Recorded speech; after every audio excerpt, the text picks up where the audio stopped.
네, 여러분 안녕하십니까? 역사 스토리텔러 썬킴 인사드리겠습니다. 여러분 덕분에 칭다오, 중국 칭다오 역사 여행 잘 다녀왔습니다. 거의 100분이 참가하셨거든요. 대형 버스 2대를 가지고 중국 대륙을 누볐습니다. 그래서 칭다오가 왜 독일 식민지가 됐는지, 칭다오 맥주는 또 어떻게 해서 탄생을 했는지 한번 쭉 돌아봤거든요. 나중에 한번 가보세요, 여러분. 칭다오에 보면 칭다오 맥주 박물관이 있는데, 박물관이 아니라 실제로 거기서 맥주를 만들어요. 중국 전국에 칭다오 맥주 제조 공장들이 있어요. 칭다오에만 있는 게 아니라 칭다오 시내에만 맥주 공장이 7군데가 있거든요. 그 중에서 칭다오 맥주 박물관으로 지금 쓰고 있는 그 건물이 제1호 공장입니다. 그게 1903년도에 처음으로 독일인들이 맥주를 만들었던 바로 그 공장이거든요. 여러분들이 한국에서 드시고 있는 맥주는 그 공장에서 만든 게 아니라 최신식 시설에서 만든 상표만 칭다오 맥주예요, 솔직히. 독일 공법으로 만든 오리지널 칭다오 맥주는 칭다오 시내에서도 칭다오 맥주 제1호 공장, 독일인들이 1903년도에 만든 그 공장에서 만든 맥주만이 오리지널이죠. 그리고 칭다오 생맥주는 말 그대로 칭다오 현지에서만 먹을 수 있겠죠, 당연히. 방금 갓 만든 맥주를 바로 거기서 마시니까. 일본으로 돌아와 봅시다. 일본은요, 아마 9월 달은 제가 여러분과 함께 강원도 영월 갈 거고, 23일 날 그 단종이 죽었던 그 코스로 갈 거고, 10월에 지금 플랜을 짜고 있는데, 일본의 개항의 역사와 일본 나가사키 원폭 요쪽으로 해가지고 지금을 갈 건지, 안 그러면 중국 항주 소주, 상해 바로 밑에죠. 항주 소주로 가서 우리 임시정부 그쪽 테마로 갈 건지 지금 보고 있는데 곧 결정을 해가지고 여러분께 알려드리겠습니다. 자, 일본 돌아와가지고 덴노는요, 지금 메이지 유신 성공 이후에도 그냥 핫바지예요. 에? 나라의 상징으로 실질적인 통치자로 앉혔다고 하지 않습니까? 실질적인 통치자인 것처럼 딱 앉혀놓고 90점. 영국 엘리자베스 여왕같이요. 90점으로 딱 앉혀놓고 뒤에서 조종하려고. 그러니까 덴노는요, 뭐 막부 때나 지금 메이지 유신 때나 그냥 이용당하는 것이 더 자연스러워요. 그냥 상징이에요, 상징. 국가 통합의 상징. 자, 이런 가운데 1914년에 무슨 일이 일어났습니까, 여러분? 1914년에 빵! 1차 세계대전이 터져버리죠. 영국이 얘기합니다. 어이, 일본! 지금 1차 대전이 터졌는데 일본도 참전하라. 요구해요. 왜? 영국과 일본은 동맹이기 때문에. 동맹으로 참전하라 이거예요. 그래가지고 일본도 그래? 그럼 우리 한번 n분의 1로 한번 나눠 먹어볼까? 해서 일본이 독일에 선전포고를 합니다. 왜? 영국과 독일이랑 싸우고 있는 거잖아, 지금요. 일본은 영국 편이니까 당연히 일본은 영국의 적인 독일에 선전포고를 해요. 그리고 바로 뭘 하냐? 독일의 식민지였던 조차지는 간단하게 말해서 식민지의 좋은 편이라고 보시면 돼요, 그냥. 독일의 식민지였던 칭다오를 1914년도에 일본이 점령을 해 버립니다. 요거 간단하게 한번 설명드릴게요. 뭐 또 하겠지만 아직까지 중국사는 안 했기 때문에 자세히는 말씀 안 드리고, 요 칭다오를 둘러싸고 우리가 지난주에 갔다 왔던 일본과 독일과 중국의 어떤 상황인지 잠깐만 말씀드릴게요. 그래야지 요 상황이 이해가 되니까. 1911년에 중국은 신해혁명이라는 게 일어나요. 신해년이었거든요. 왜 일어났냐? 어이가 없이 일어났어. 청나라가 돈이 없으니까 철도를 만들 수 있는 권리를 일반 시민들과 그냥 소자본가들에게 팔았어요. 중국인들에게 팔아요. 너희들 철도 만들어서 돈 벌라 해. 청나라 조정 지금 돈이 없기 때문에 돈 줘라 해. 철도 만들 권리 너한테 판다. 해서 팔아요. 그래서 뭐 당시 철도를 만들면은 돈이 좀 벌린다는 그런 소문이 도니까 너도 나도 코 묻은 뭐 저축금, 아버지가 준 유산 뭐 다 철도에 투자를 했어요. 중국인들이. 요것만 건설되면은 철마가 지나가면은 돈 번다고 하니까. 그런데 영국과 프랑스가 청나라 조정에게 압박을 합니다. 돈 필요하지? 차관 갖고 가. 아, 됐고 우리 차관 나 철도 부설권 우리 백성들한테 팔아서 돈 충분하다 해. 쓸데없는 소리 하지 말고 차관 갖고 와. 싫다 해. 갖고 가. 싫다 해. 영국과 프랑스가 강제로 돈을 빌려줘요. 청나라가 싫다고 하는데 강제로 빌려줘. 빌려주면 뭔가 또 내놔야 될 거 아니오. 야, 우리 영국과 프랑스가 너 돈 빌려줬다 청나라한테. 그 대신에 철도 부설권 우리 영국과 프랑스한테 줘. 해요. 뭔가 일이 꼬이기 시작한 거지 지금요. 이미 팔았는데 백성들한테 철도 만들어서 민간 철도 만들라고 영국과 프랑스가 강제로 돈 빌려준 다음에 철도 내놓으라고 한 거예요. 청나라는 영국과 프랑스의 손을 들어줍니다. 그래서 민간인들이 만들려고 했던 철도를 갑자기 국유화 시켜버려요. 미안한데 철도는 나라에서 만든다. 영국과 프랑스가 돈 빌려줬다. 여러분들이 청나라 백성이라고 하면 열 받아요, 안 받아요? 열 받는 게 아니라 격분하죠. 내가 여기 투자한 돈이 뭔데, 우리 아버지 유산이고 내가 코 묻은 돈, 우리 아들 등록금 여기 다 쏟아부었는데 갑자기 이걸 나라에서 만든다고 하니까 전국적으로 항의 시위가 벌어집니다. 참 청나라 정부군이 출동을 해요. 진압을 하려고. 가장 크게 항의 시위가 벌어진 곳이 스촨성이었어요. 여러분들이 좋아하는 허거라든지 매운 거, 마라탕이 만들어졌던 매운맛의 고향 사천성, 스촨성. 여기에 그 시위를 진압하기 위해 가지고 우한 있죠. 이른바 코로나가 가장 처음 전 세계에서 퍼지기 시작했다라고 주장하는 곳이 우한이잖아요. 절대로 지금은 그런 표현을 쓰면 안 되지만 초창기에는 우한 폐렴이라고 했잖아요, 우리가. 그 우한이요. 거기에 주둔하고 있던 청나라 병력이 스촨성으로 이동합니다. 왜? 스촨성에서 가장 지금 심하게 항의 시위가 벌어지고 있기 때문에 진압하기 위해서. 가깝거든요. 사천성에서 우한은요. 거기에 있던 대규모 병력이 빠져요. 그 말은 뭐냐? 갑자기 우한 여기에 병사들이 없어요. 병력 공백이 생긴 거예요.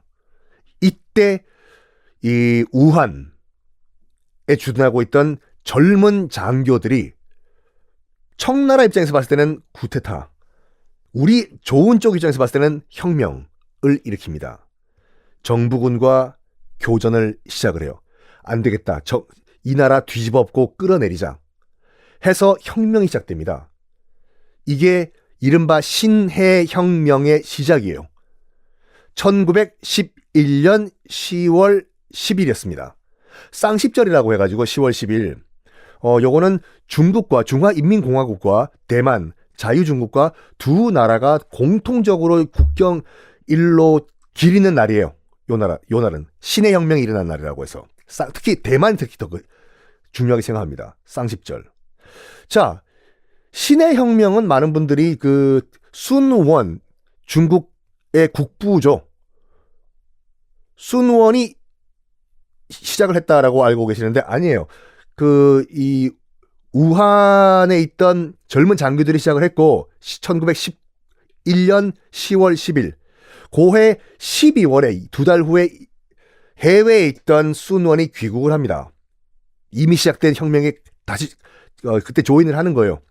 그러면서 이른바 중화민국 성립을 선포를 하는데 문제는 중화민국이요.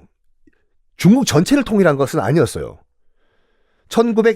한 1년 후니까 1912년에 중화민국이 건국됐다라고 선포를 하는데 중국 전국이 아니라 상해 남쪽 남부 중국이었어요.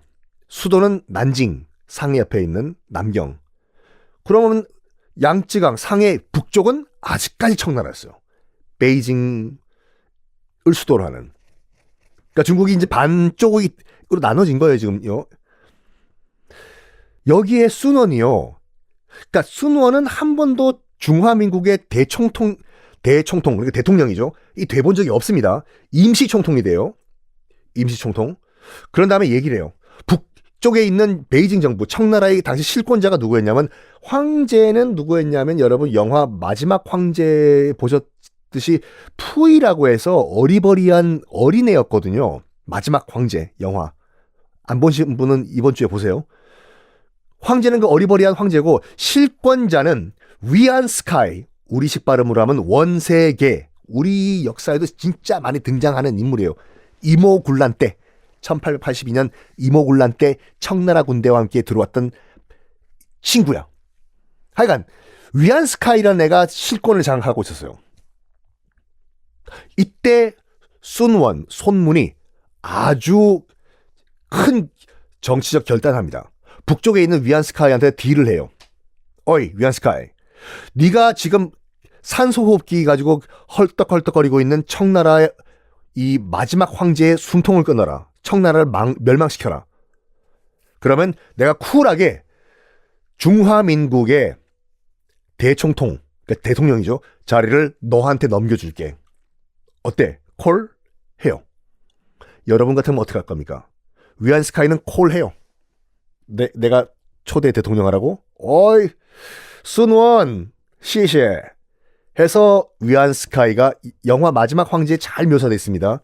위안스카이가 청나라의 마지막 황제이자 중국 역사상 마지막 황제인 푸이를 끌어내리면서 청나라는 역사 속으로 넘어가 버려요. 빠이빠이 청나라. 그러면서 중화민국이 전국을 다 통일하게 됩니다. 그리고 약속대로 위안스카이가 중화민국의 제1대 대총통 자리에 올라요. 근데 위안스카이가 나쁜 놈이었어. 지가 대총통이 되니까 거기서 만족을 해야 될 거 아니에요. 만족을 안 해. 뭐 어떤 생각하냐? 불과 몇 년 전까지만 하더라도 중국은 황제가 다스리는 국가였지 않습니까? 그래가지고 내가 대총통이 아니라 나 황제 한번 돼볼까? 에?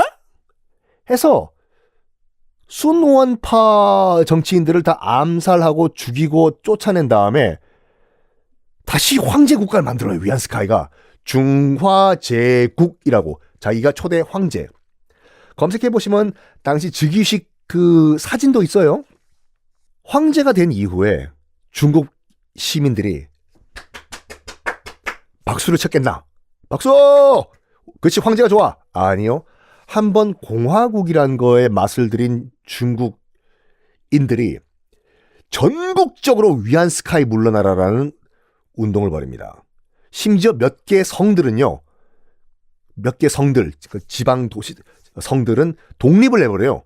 위안스카이 밑에서 우리는 못 산다. 독립을 해요.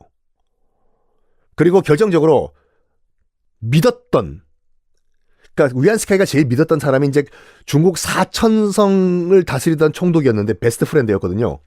슬슬 위안스카이와 멀리 거리를 둬요. 아유, 나 위안스카이 모르고 전화도 안 받고. 최대 위기였어, 위안스카이. 이 상황을 타개하기 위해서는 돈이 필요했어요. 돈. 그때 돈이 필요했는데 누가 들어와요? 스미마셍. 와다시가 니혼 데스. 아나타가 위안스카이 데스까? 오카네가 필요하지요. 우리 일본이 자금을 빌려 주겠소이다. 라고 얘기를 해요. 위안스카이는 지금 최대 위기에 빠졌어요. 전국적으로 지금 물러나라 위안스카이, 물러나라 위안스카이. 네가 무슨 황제냐? 네가 진시황이냐? 공화국을 돌려라. 공화국이 된 걸 중국인들은 굉장히 기뻐했어요. 다시 한번 말씀드리지만 그 당시 이제 조선에 있던 화교들, 중국 화교들이 공화국이 처음으로, 동아시아에서 처음으로 그 자기네 조국인 중국에서 만들어졌다는 걸 너무 기뻐해가지고, 우리가 할 수 있는 건 없고 우리 저기 조선에 와 있는 중국 화교들이 짜장면집 이름이라도 바꾸자 해서 공화국의 봄이 왔다 해서 만든 것이 공화춘이에요. 다시 돌아와서 일본이 돈 빌려준다고 해요. 아, 위안스카이상 와다시다치 니혼가 아나타에게 오카네를 빌려준다 데스. 돼요. 위안스카이 시시에 받습니다. 근데 무슨 일본이 자선사학과도 아니고 뭔가 또 토해내야 되죠. 그러면서 돈 빌려주고 일본이 위안스카이에게 이걸 요구합니다. 1915년도에 21개 조의 요구안이란 걸 제시를 해요. 21개 요구 조항이에요. 첫 번째가 뭐냐면, 첫 번째가 독일이 장악하고 있는 산동반도, 특히 칭다오의 권한을 우리 일본에게 넘겨라, 이거예요. 독일은요, 이 상황 보면서 손 못 써요. 지금 자기 식민지였던 산동반도 칭다오를 일본이 와서 가져가려고 하는 거 아니에요. 근데 독일은 손 못 씁니다. 왜? 저 멀리 유럽에서 지금 자기네들이 1차 대전 벌려가지고 전쟁 중이잖아, 지금요. 그래가지고 보고도 손을 못 써요. 일본이 지금 막 돈 주고 위안스카한테 돈 주고 자기네들이 칭다오 맥주 만들고 식민지로 만들었던 칭다오를 일본이 가져가려고 하는 걸 그냥 눈으로 멀리서 바라만 보고 있습니다. 이 21개 조 요구한 위안스카이가 받아들입니다. 이야.